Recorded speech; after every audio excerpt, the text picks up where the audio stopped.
This is TWiT. So, WannaCry Oh, man. refuses to die. This is the last year version, too. Gosh, yeah.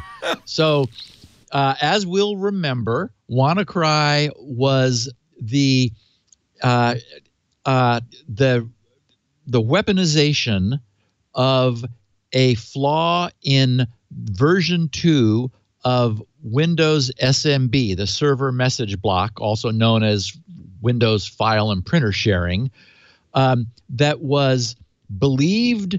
Well, we know that it was leaked by the shadow brokers. We believe it was an internal NSA exploit originally named Eternal Blue. So so Eternal Blue was taken and weaponized as WannaCry, which was a very, very destructive crypto malware. I think Eternal Blue was the thing that let it spread over the network, right? That was the SMB, exactly. Yeah. It was the propagation mechanism. Here's my T-shirt. So, I'll tell you, you go up to a girl and you say IT Pro TV and chill. If she doesn't say yes, she's not the right woman. I'm just saying. No, all right, okay. The good news is with that T-shirt, she could really see you coming. So it's a little red. Yeah. All right. So sorry. It struck again over the weekend. It's expected to shave $250 million from a major Taiwanese semiconductor manufacturer's revenue as a consequence of it bringing to a halt multiple semiconductor manufacturing fabrication facilities across Taiwan. The company is the cleverly named Taiwan Semiconductor Manufacturing Company. We just call it TSMC. TSMC. Yeah. Not only is it a major supplier of parts for Apple, AMD, NVIDIA, and Qualcomm, but it's Taiwan's largest company.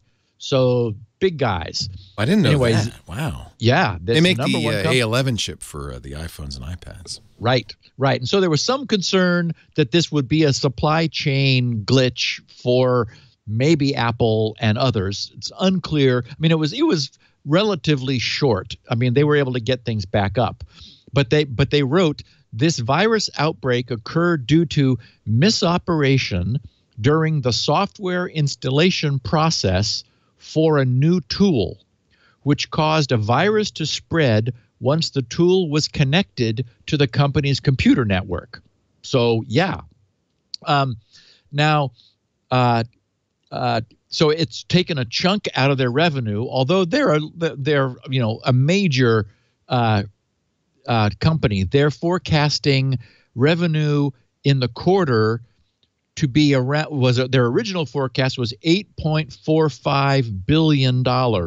So it was 8.55. So it's expected to drop by at least 200 billion to 8.45. So anyway, so they're saying that the revenue hit could be as high as 256 million. In other words, $250 million, but still, they're 8.5 billion. So they'll be okay. But what's interesting is it's not clear how this happened, because it didn't just spread. It destroyed their systems. It encrypted their systems, and we'll remember that it was our friend of the podcast, Marcus Hutchins, aka Malware Tech, who was looking at this immediately upon its appearance on the internet and saw in the code that for some reason this WannaCry malware was checking for, it was making a DNS query. And so, but the DNS domain that it was querying was unregistered. So all of these queries were coming back as no such domain name. So he thought, wonder what that's about. And he registered the domain name. And immediately WannaCry stopped.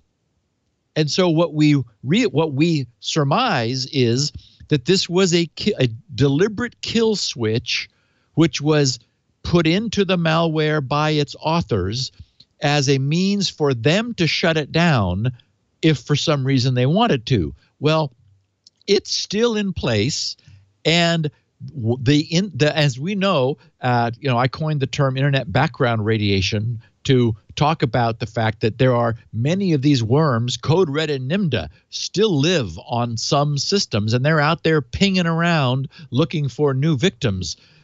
Similarly, WannaCry is still out looking for other systems to encrypt, but its check for that DNS domain is succeeding, which prevents it from doing so. So we don't know about the details of this Taiwanese manufacturer, TSMC's internal network, but it might be that they've got strict controls over what DNS queries are allowed to be made to public DNS servers, or they might have some sort of border protection that's preventing all but some explicitly whitelisted domains. We don't know, but what we do know, based on the information we have, is that if this was WannaCry, it would not have done anything if it had been able to get resolution of that DNS. So maybe it was a variation of WannaCry that has had the kill switch neutered so as not to use it any longer.